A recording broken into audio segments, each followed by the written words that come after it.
Langkui Tinggi ini terletak di Kabupaten Agam, Sumatera Barat. Di perjalanan kalian bakalan ditemenin pemandangan yang beragam dan beberapa air terjun juga. Aku saranin kalian pakai sendal yang nyaman dan jangan yang licin.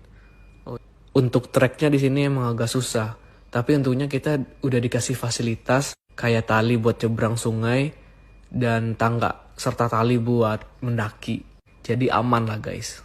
Untuk perjalanannya kita habis 1 jam guys, tapi lihat view-nya pas kita nyampe di Langkui Tinggi. Sumpah ini bener-bener di luar ekspektasi kita. Aku kira nggak bakalan sebagus ini.